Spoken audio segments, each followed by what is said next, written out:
The advantage of having the parachute housed in a removable section is accessibility. When it comes time for maintenance, and it will be inspected at some point in the future, we won't be digging through the airplane to find it. It's right there, waiting patiently behind a few screws.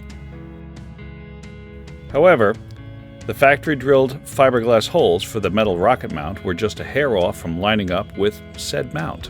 Close enough to notice, but far enough to matter. That required a little correction. Nothing catastrophic, just another reminder that almost right doesn't quite cut it here. Getting this whole thing to the point of installation, though, was its own education. Somewhere along the way, I became reasonably well-versed in what can only be described as a very expensive, very precise parachute erector set. Fiberglass, as it turns out, is fairly forgiving, right up until it isn't. You can fix mistakes, but the price you pay is time. Think of it like punching a hole in your drywall. Now you're taping, spackling, sanding, and waiting. The material will forgive you, but it won't forget what you did. Fortunately, I managed to avoid creating any unnecessary holes on the previous day that would require the kind of reflection that would allow me, again, to contemplate my life's choices and stare at the horizon in a comfortable chair while I wait for the glue to slowly dry.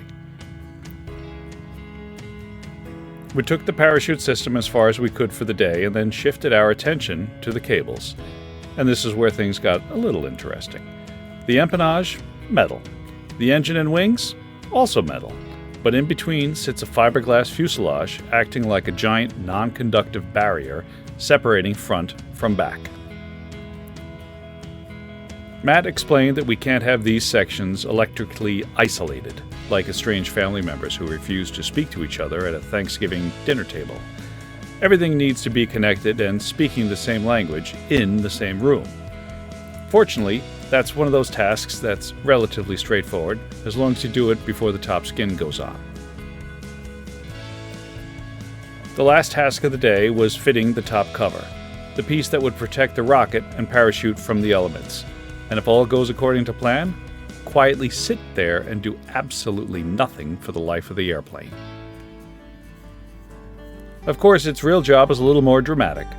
When the system is activated, that cover is designed to leave the aircraft in a hurry, making way for the rocket as it pulls the parachute free.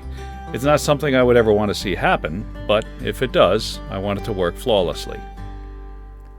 Before installing it, Matt showed me a tool I hadn't seen before, something designed to gently round over the edges of aluminum. A small detail, but one that keeps this thing from catching, snagging, or resisting when they need to move quickly and cleanly. And then there were the rivet holes on this rocket hole cover, each one with a small triangular cutout. Not decorative, not optional. No, those little details are there for a very specific reason. To ensure that when the rocket fires, it actually exits the aircraft as intended, instead of turning the tail section into a large, smoky, and highly regrettable firework that contains a smoldering parachute.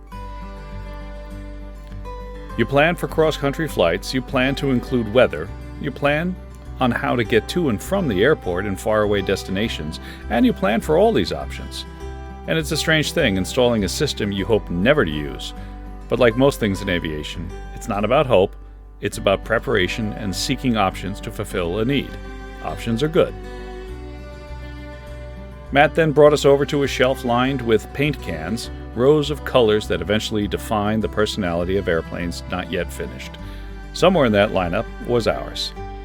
We kept it mostly practical, a flat black, a metallic silver, clean, understated, the kind of colors that don't try too hard. But then there was the main color, the one that was going to stand out. Purple. The same shade as our Jeep.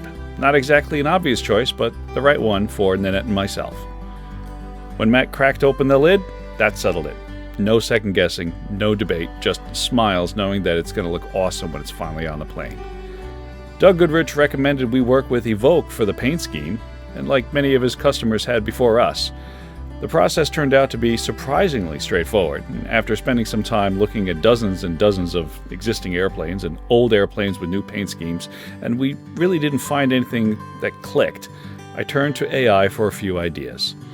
Nanette and I found the direction we liked, and we passed those concepts along to the folks at Evoque, and the team at Evoque took it from there. What they came back with didn't just meet expectations, it far exceeded them. So here it is. the paint scheme. What started out as a couple of practical colors turned into something a little more us. The black and silver keep it clean, but the purple, that's where the personality shows up. And then there's the rudder, the checkerboard pattern that's part history, part style, and honestly, we just like the way that it looked.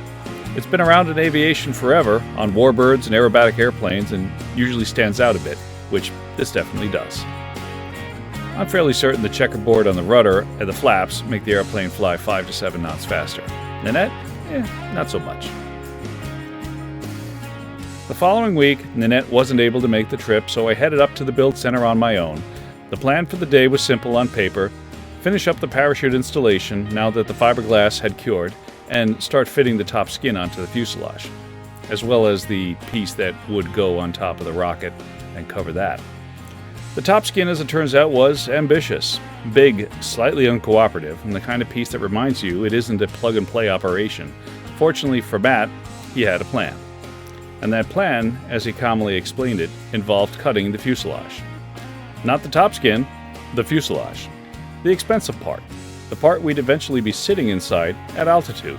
The part that if you make a mistake now, would set you back a year, plus an arm and a leg. He walked me through it step by step while I stood by there doing my best to process the idea.